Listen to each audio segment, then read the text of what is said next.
Five Sauce. How the bloody hell are you? I am good. It is good to have you guys back. We're so good. It's so good to be in Sydney right now. It feels great. You're home? Oh my gosh, yeah, we're home. Oh, boys, it's been so... I have loved everything about this whole press tour you've been doing, the whole aesthetic for the new album. You guys are all like kitted up right now. It's very swag, which I love. It's very 90s. It's very grunge. Thanks. Yeah. Thanks. I think we're just sort of like just having fun with expressing ourselves, you know? Yeah. And just sort of like, I don't know, trying to be the, you know, this whole thing is just about being the biggest, like brightest versions of ourselves. So Yeah. just sort of just embracing what makes us cool, which to me is really easy because like, I'm super cool. So. Yeah. So true. Actually, I disagree on that. Yeah, disagree. Oh, you disagree. 3 years since you released an album. This is your 6th studio album. You guys have obviously gone off. You've put out your solo project, but you've all done solo projects now. And then you've come back together for the first time and put together a Five Sauce project. And I think it's the best you guys have ever sounded. Like, I listened to the album quite a few times, start to finish, and it's just such a great record. Thank you, man. You sound so sure of who you are. You sound like it's like a more mature sound. It's still the Five Sauce we love. Oh, that's such a lovely compliment. Yeah, we've tried to make sure we get everything in this album that makes the band great and unique, lyrically and sonically. So, you know, there's stuff from all over the place in terms of genre. You know, it's going into our rock roots, it's going into our pop roots, but everything in between. I love how it all melded together, and you know, it feels like a record we could play for as long as we want. It doesn't feel like it has a short shelf life. So that's why it was worth taking years on it, because I think we must have written 100+ songs, and there's a lot in the song graveyard that won't ever come out. But you know, it was an intense process, and I'm glad we took the time to lock in on it. I like long shelf life, full of GMOs. Absolutely, it's an evolved sound for you guys, I feel. But you know, as I said, it still has that Five Sauce essence that we love. But I mean, yeah, it's just it just sounds so mature. And, you know, I feel like you guys have been in the game for like 15 years now, right? And just to hear where you've come to on this project, you just hear all the life experience you've had. It's on the record. I'm a big fan. We're going to dive into it. We're going to go through each track and talk about it, which I'm excited to do because I have so many questions. So first track, obviously everyone's a star. What great opener. Such a great opener. What is that sample at the start? I think it's me. Well, I know it's me, actually. I don't know what I'm saying. I'm going to start to... I don't know what that is, actually. I don't know what it is. what that is. It's a cool sample we've pulled. If you can believe it, there was actually... it was like a 30-second sample that we chopped down to like 2 seconds. Yeah. It was just me... I don't even know what I was doing, just losing my mind in the vocal booth. Yeah. And I just sort of... We go into like these... It kind of goes along with how larger than life and kind of absurd the album can be at times. Yeah. And it just seemed like a fun thing to keep in. It like reminded us of like I don't know, something we would do in our first album, like just leave in some talking on it, or like something that there's this Fatboy Slim song that has like this thing at the end of it that, I don't know, just felt like a loose thing to add at the start of the album to set it up. What does it say? What did we end up cutting it down to? Yeah, that's the story we'll tell. Yeah, it's just that. Yeah, it's just that. Yeah. Yeah, And it was yeah. like, There was a super long... There was there? that's why I got confused. we went up for a long time. It's like the whole the album sort of like, and the whole campaign plays with like misinformation a little bit. Yeah. And you know, that's the story we'll tell. It's just kind of like, you know, all the interviews we've been doing and all the, you know, the music kind of has this.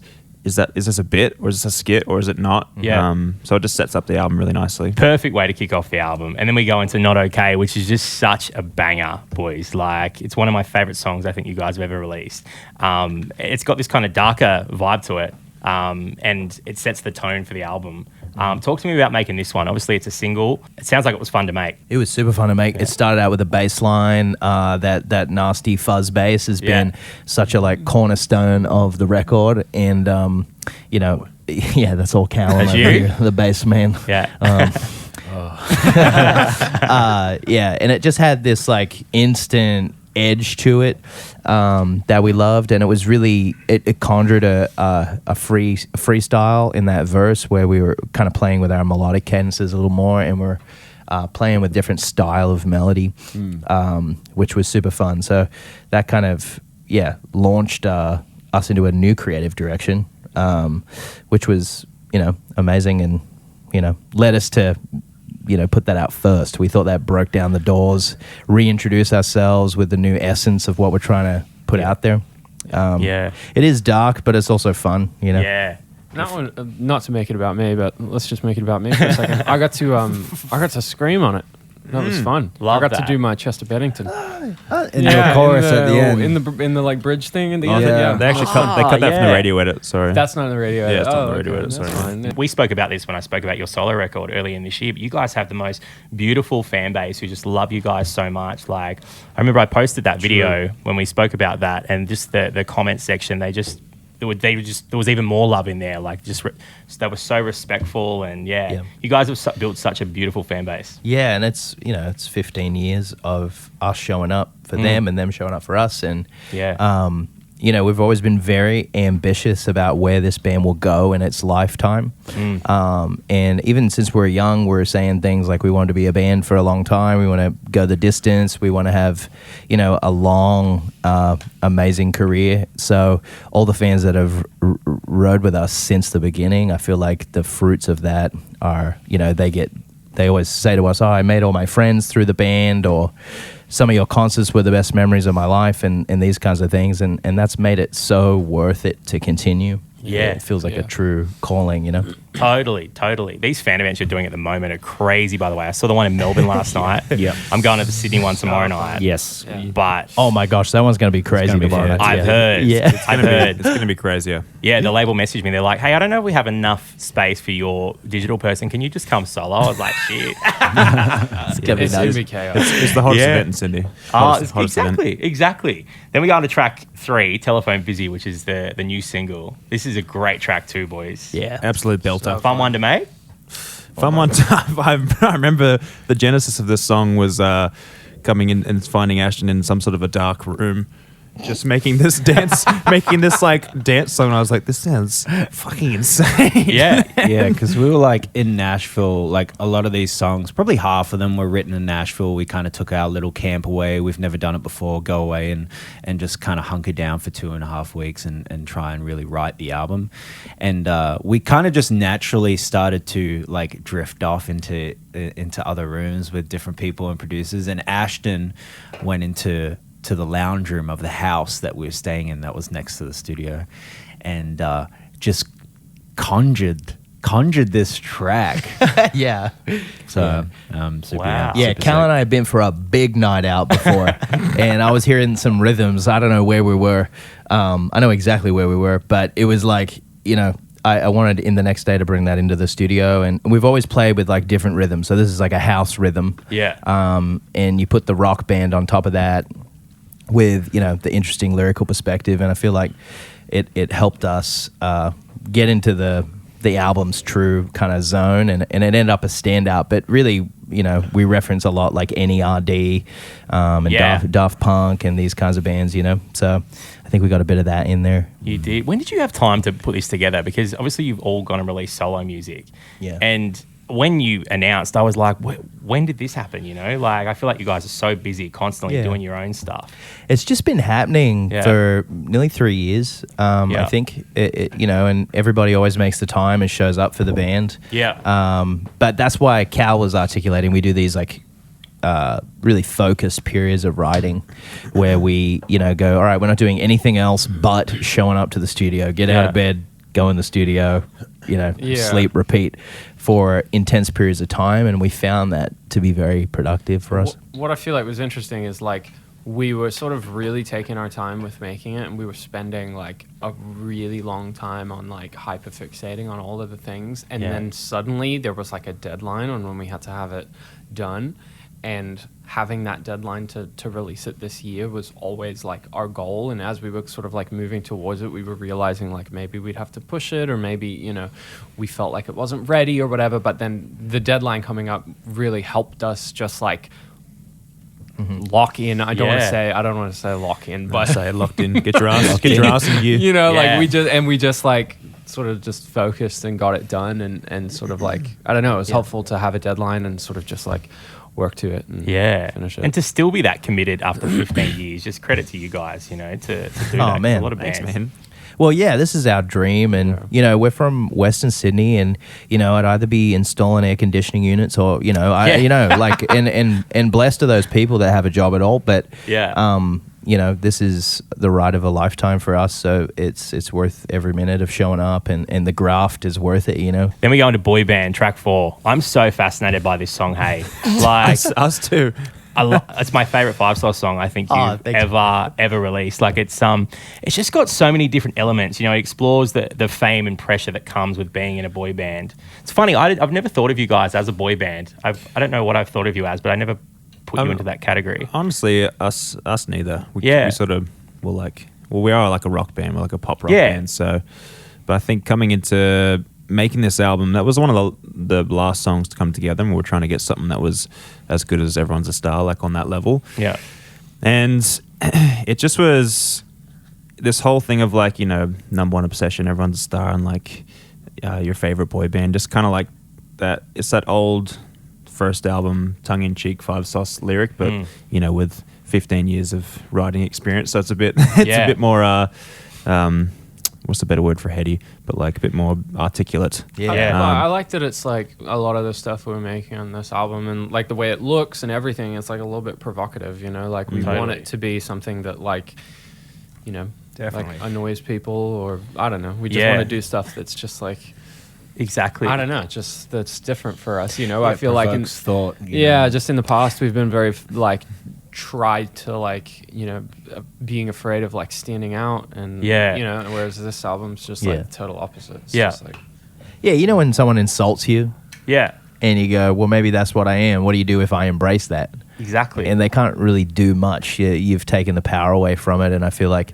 you've taken it into your power. And the boy band title used to bug us when we were younger, because people would kind of say it in a derogatory way. Yeah. That would feel like they're trying to hurt our feelings or something like that, because they knew how important our musicianship was to us. Totally. So it was a dig, and they would do it on purpose. But I think getting a little older, more mature, smarter, and better at what we do, I feel like boy band lyrically is a real ownership and a re-empowerment of that word for 100%, us. And it's got this really dark element to it as well, because there's more and more information coming out. I know Robbie Williams has done a few interviews about his experience in a boy band, and we're starting to realize it's not all sunshine and lollipops. There's so many, there's so much that goes on behind the scenes. It's quite dark, and there's these elements where you have like that demonic voice in the hook, where it almost reminds me of like this is the darkness that comes with being in a boy band too. It's funny. I mean, artists are free spirits, and I think the darkness can be confused for business. The business of music is different to what a musician and what an artist is really concerned with. So the collision of art and commerce, I think, ends up projecting as a darkness, because it's a tug of war between keeping your dreams alive and fighting to have a career, and surviving the grueling schedules, or things that feel super intense and heavy emotionally, physically for the band. It's that colliding with us holding on and not letting go of our dream, no matter what happens to us, Yeah, exactly. There's also these elements too where it kind of reminds me of Instinct Celebrity. Remember that song that the camera flashes? I've actually never heard that song. Haven't you? No, really? It's got this kind of, because I feel like the whole aesthetic I love has that. this, For legal reasons, we've never heard that song, actually. Damn, no, I honest to God, I've never heard that song. No, it's good. You should check it out. I don't think and is you that a can real print song? that. Actually, I haven't heard that. It's got this like, I don't know, because it's obviously still very 5-sauce, but the camera sound effects and then the aesthetic of that kind of, 90s, 2000s thing that you guys, it kind of reminded me of that. It was just like very subtle though. Yeah. It's also like, we also like those kind of more sexy alternative bands from 80s, 90s. Like, I thought a lot about Pet Shop Boys and stuff during this process. And even like 80s band, like Phil Collins' band Genesis, if you go way back and listen to records that they made, we use a lot of the same instrumentation and stuff, which is crazy, because I'm a big 80s music fan. I hear that in here too. There's so many 80s synths throughout it. A lot of 80s drums and grooves and stuff. because deep down I'm like a bit of a new wave gothic music kind of fan, so I think a lot of that gets into our music, and I know these boys dig that stuff too. Yeah, and that's what's so interesting. Just listening to all your solo projects, you are so different. Yeah. Hey, so yeah, just coming back and then, you know, you guys have kind of explored that now for the first time, you know, putting out your solo record. It's just been so interesting to see how this would sound. I was always so intrigued when you did come back, what the record would be like. Yeah, and that's why I think it's so strong. You know, we go into number 5, number 1, Obsession. You know, it kind of revisits that sound we heard in Youngblood, I feel. But, I mean, that line, take me to heaven, kill the depression, make me your number 1 obsession. There's just so many lines in this one that are just so powerful, I feel. This was like the sort of the one to beat for a long time. It was written like a few years ago. It was probably the first one written for this album, and like that, those 3 lines together and like the way it sounded, we're like, oh wow, this is it's going to take a minute to finish this album because it's got to be as good as this. It just was so fun. It was like Ashton and Callum and like just sort of jamming on the bass and drums. So that's why it sounds like Youngblood, because that's what we do on that one, you know. We just sort of we played it live. Yeah, it's crazy. I mean, we're influenced by stuff that I don't think people would really expect. Like on that one, we were really trying to go for a Queens of the Stone Age kind of nastiness with the bass and drums. And also this like Fall Out Boy, Thanks for the Memories kind of I hear that sonic kind of thing, because Like it's been so important for us to bring back this rock edge to our records on this album. So number 1 Obsession really is like the guiding light for that kind of sound, you know. Yeah, and then lyrically you've got stuff in there like love me when I'm skinny and we never age, stay young, love me till I get it wrong. Like just, you don't really associate men with those sorts of lyrics, do you? But like there is so much pressure for everyone with body image and that sort of stuff. Like when that line came in, I was like, damn. Yeah, love me when I'm skinny and we never ever age. Same 4 chords, but it never feels the same. Yeah. Face down, pop punk and bubble gum. Stay young. So love me, good. love me till I get it wrong. Is like everybody loves you till you get canceled. Yeah. And there's a vicious kind of world out there, you know. Yeah. Obviously, some people deserve to get canceled, but Yeah. you know, but you know what I'm saying. Yeah. Like Who wrote that line? It's we all throw in lines. It's so good. That's one thing we don't do. We don't go, oh, he wrote this song out of because it's important to us to share the lyrical pie. You know what I'm saying? Yeah. Lyrical pie. I can't imagine that. Lyrical I pie. wrote that one. I love it. Then we go to track 6, I'm Scared I'll Never Sleep. This one kind of switches up sonically, very different from the rest of the record, I think. I love the spoken vocals in this one. And then it's got this huge hook as well. This was towards the end of the process, right before boyband, but after Everyone's a Star. Yeah. Just to give you a little chronological The order. timeline. I love the timeline. We were trying to make something that, you know, when you get this far into an album process, we got, 8, 9 songs that you love. It's trying to make what you don't have, and that's why it sort of sounds a bit different. And at that point, we've been writing for a long time, and you sort of just get bored of trying to write the same thing over and over. And, I love this song. It's such a highlight. It's got that same darkness to it, but it has, I don't know, like that chorus just gets me every time. It makes me emotional listening to it. I remember because like at that time, Everyone's a Star. Like we were trying to finish it, and we were tweaking and changing it, and so me and Luke we're just like, let's just go to Nashville and then try and finally finish Everyone's a Star.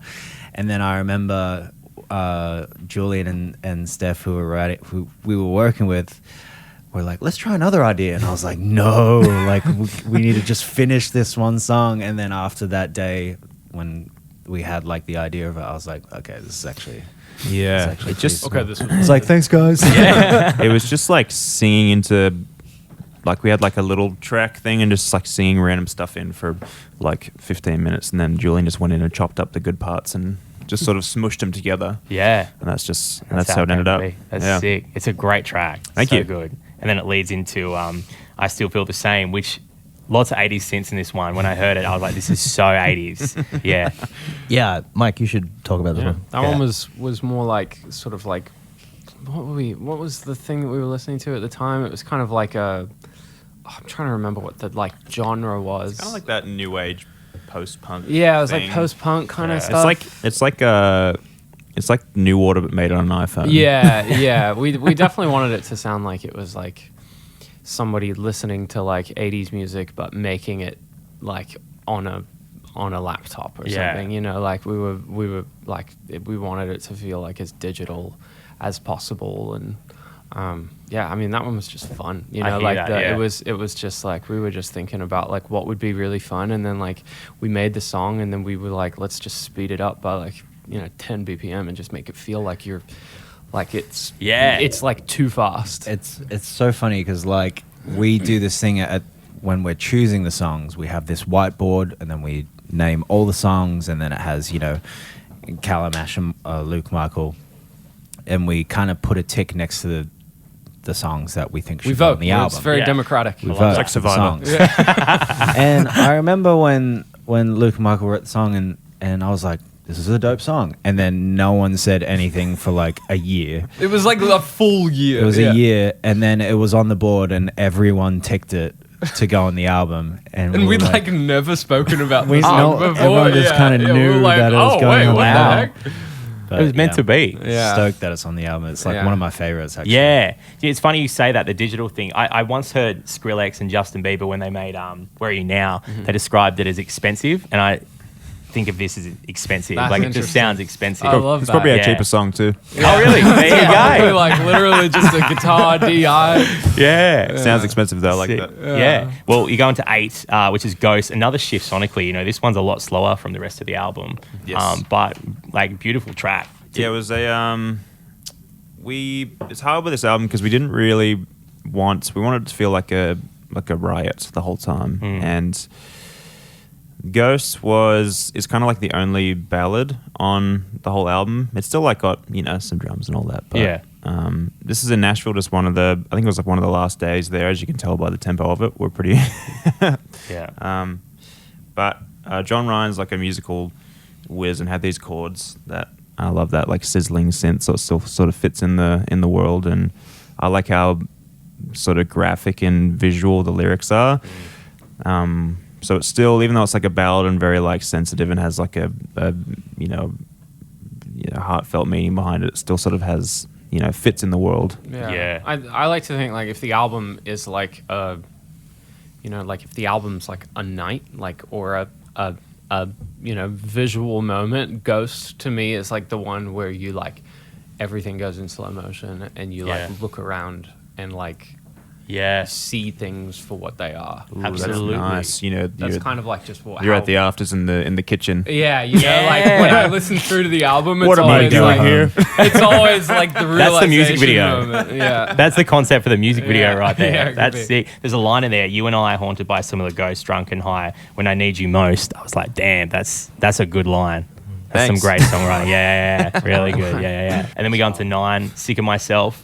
That 1, 2, 3, 4 at the start, I was like, I feel like this could be on a Tony Hawk soundtrack. that is kind of the vibe. Yeah, like, that's it's very, the vibe, like, Superman, Goldfinger Yeah. vibes. Like, Yeah. That one was just like, that one we was just words. We were just having fun again. Like some of those ones are just like, you know, we were like, how can we channel the most like 5 sauce upbeat song that we could make and give it like a new sort of like, you know, that song is pretty much like 4 layers in terms of the instrumentation. It's like 2 guitars panned left and right, like Luke's on one side, I'm on one side. Yeah. It's bass, drums, and then just like a little keyboard part. Like that's the whole song. It's Wow. just like that. And I think that having a moment like that on the record was Yeah. kind of important to us, where it was like when you strip it all away and you strip, you know, all of the things that can kind of like dress up a song, can you just create something great out of just, you know, the pieces of the band that are together. And then, you know, interesting, that was another one that was like, we just sped it up by like 10 BPM. And we were like, let's very just... 5 sauce move. Yeah. Too slow. Yeah, we were just Back to constantly, basics. like, too slow. And I think like with the 1, 2, 3, 4s in the beginning and stuff as well, it was just like, how can we make the song just feel like it makes you want to like smile the whole time? I don't even think I said. I don't think it says 4. No, it's like, what? Yeah. It's one of my favorite tracks on the album. It's it's so different sonically, but it does fit in so well. I think that was one of the only songs where the guitars were like one take. Yeah, right. We did like sometimes like I remember on our last record, 5 Sauce 5, we had a couple like vocal takes that were like, you know, like so I remember specifically Take My Hand was like a one take vocal where we were like, all right, that one, you know, had a thing to it and we couldn't beat it, so we kept it. But we've never really done it with instruments. They're just, it's like, it's different because with instruments you always want to make sure it's safe and that you got it. But for some reason, Sick of Myself was like there's tons of mistakes in there. As we were like kind of like rushing through it. I love that though. Playing at the same time, like I think there's a part where like I fucked up and I was like, oh fuck it, but we like kept going, and then in the end we just ended up keeping it because it just had like a I don't know. It was just like I think that one for me, if I put myself in the shoes of like an OG fan of the band, that in my head I might be way off on this, but I'm like that's what I would want or think that we would sound like on the first album. Like it's just so 5 sauce. I thought the same too. It's very 5 sauce, like OG 5 sauce. But it's interesting because like to sound like the 5 sauce sound, we've realized isn't really like it's not like a sound. It's actually more of like just a feeling. It's more of a thing that like the thing that it makes you feel is what makes the band special. It's like that. It's like not even something you can really verbalize. It's just this thing where you just like feel like it's us in a way. You know what I mean? It's I know not exactly like a what you specific mean. sound because like it doesn't really sound like sonically sound like stuff on the first album. Like a little bit with like it's upbeat and kind of like you know up tempo, but it's more of just like the way that it makes you feel. It's exactly. Like, you know? And that's at the end of the day, that's kind of what. You know, why fans fell in love with you, you know, is the way your music made them feel. And you don't want the same shit all the time, you know. Totally. I feel like everyone like always, they don't sound like they used to with so many bands and artists, you know.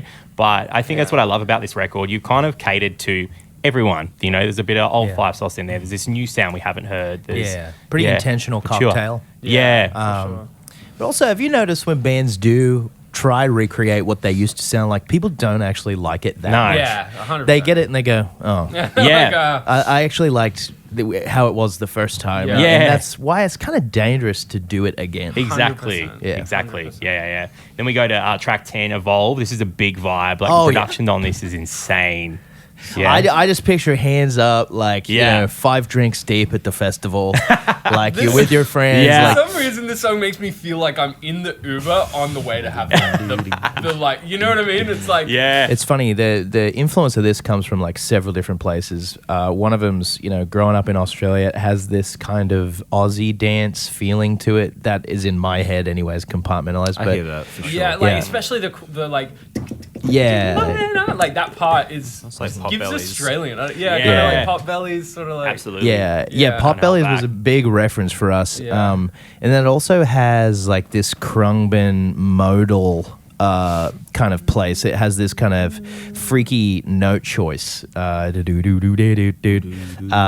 got this weird Lydian scale that's almost like you're summoning a snake or something. It's like interesting, totally. or like it's taming a snake, or it's very like belly dancer-esque scale, which is cool too. Yeah. But it talks about men being stupid for a long time in their lives until they reach around 30 and your hippocampus is finally developed and you can finally relate to your female counterpart. One more year, guys. One more year. Yeah. Which is weird. Like, right. you know, in our lyrics, we actually talk a lot about psychology, which I don't know if a lot of people pick up. Like, even in Not Okay, we talk about inside every one of us a shadow side, which is like a Carl Jung thing. It's like to embrace in your whole self, you have to know your dark side and your light side, and you can't ignore either. You have to be a whole picture of a human being to fully evolve yourself to, you know, a fully formed being that knows themselves. Yeah. And in Evolve, we kind of talk about that and talk about, you know, finally meeting someone that you want to grow up for as a man. Yeah. And I just love that concept. That's so, I just relate to it hard, you know? It's good. Yeah. Funny. I love that. That's what I mean. This is the most mature sounding 5 sauce record we've heard. Hey, like it's Yeah, it's maturity disguised as fun. Yeah. Which is... that's a good one. Yeah, absolutely. And then we go on to 11, The Rocks. I love the structure of this song. It's Such a good song. yeah, it's such a good song. The hook's big, and then that post guitar part after the hook, I love it. Like it's very a fun track. Like it's like Rise Against. It's like Queens of the Stone Age. It's like nasty rock. It's our dark rock side. This is my personal favorite song on the album. Yeah. And it's so desperately like lover boy shit. You know, it's like I'll do anything to make you feel less alone in this world. And I feel like that's a positive message to even spread to our fans. I mean, that's what the band's all about. It's a light in a dark place sometimes for people. I kept talking about, can you get the lyrics tattooed? And that's not coming from an egocentric place. That's coming from us experiencing people walking up to us with tattoos with our lyrics on them, and us a bit going of a responsibility. and us Big responsibility. we better write some good stuff. Yeah, and us going, oh shit, we better wisen up in the lyrics, because if people are gonna get it tattooed on them, we want something that actually echoes like hope and resilience. You know, Totally. So That must be the strangest feeling when you see people with you tattooed on them. it's weird but you know. You have to embrace it and love those people. And it is funny because but I would do that for an artist. You know, I'd get tattoos of lyrics. Totally, yeah. So then you go, okay, well, if they like us like I like my favorite artist, exactly. It sort of makes sense. Yeah, absolutely. But it is. It's If you had to get one artist tattooed right now, which should it be? Like just off the top of your head, what do you think? Well, I have Radiohead on my ribs. Damn. You already did it. That's cool. Yeah. Damn, dude. Are we talking too much? No, this is great. I love this. No, I was actually about to ask you guys, who would you get tattooed if you had to get someone? Oh, yeah. Wow. So we're ahead of the game. Yeah. We got this. Who would I you don't get? know. I have a used tattoo. Oh yeah. That was very of the time. Nice. Sick, That was dude. very of the time. Probably Baby, You're a Firework. I feel like you'd get like Rebecca Black or something. Yeah, Friday. Yeah. It's Friday. popping It's off, Friday. She's popping off at the moment. She's coming to Australia soon. Oh, What a sick. resilient legend. Yeah, exactly. She's killed it. Seriously, like Her Rebecca. new I- shit's so sick. yeah, it's the really aesthetic's sick. There's a lot of brain power happening there. I love it. Absolutely. Yeah. And then we get to the final track, Jawbreaker. Why did this feel like it was the right way to finish the album? I'm a Jawbreaker stan, man. Michael- I fought for that song. Michael has fought for that song. Yeah, I didn't so- even write it. I just love it so much. It just takes me to a different place. I don't know. So It much that the whole album kind of like the album title was Jawbreaker. Like, we had, really pushed my agenda. Michael was just like, I see it all. really pushed my agenda. It's so cinematic. It makes me Yeah. feel like I'm back. I'm 16 years old. It's 5:30 on a Thursday afternoon. Yeah. The sun's starting to go down. I'm on my push bike. Yeah. I'm just riding. There's just something about like that song for me that personally like having, you know, the way that the album is, and you know, all of the irony and all of the like, you know, spectacle of what we're doing here. There's something about it, like Jawbreaker coming at the very end, that's like that kind of just like it drops the facade a little bit and like and sort of just like lets you in. That just to me, I think like I don't know, it's just like a It's the perfect way to wrap up the record, I don't know. I think. Oh, Yeah. thanks. Yeah. Yeah, I like that. It's like it does remind me. Listening to it now, well, I guess we're writing from that perspective of like being a teen or a kid in Australia and watching American stuff on TV. Yeah. I think, and then you move there and you're like, oh, everything looks exactly like it did on TV, which is a nice like. It's kind of like a childlike concept, but it's like wrapped in I don't know, lots of metaphors and It's stuff. also- Totally. There's also something about like, you know, to me, just the idea of this like, you know, like this like irony and this like larger than life versions that we are within the band. There's something about at the end that's like, you know, that maybe kind of, to me, it represents like the fact that like maybe you thought, like maybe what you thought you saw in America, or the thing that you saw you wanted to be, maybe it's different in your head. You know what I mean? It's just, it kind of has this like, Damn, you love Jawbreaker. yeah, I do. Yeah. It's like, that's I can see the passion, bro. my fave. Nah, I'm getting told to wrap up, but Okay. you guys have Damn. created a world in this album, and you should be really, really proud of it, because it's Thank you. it's just such a cool record. Like I do think it's the best you guys have sounded. So, congratulations. Thanks, us too. Thank you. Very good, boys. Awesome. Well, Cheers. thanks for coming on. Appreciate it. Thanks for having us. Thanks for having us. That was great.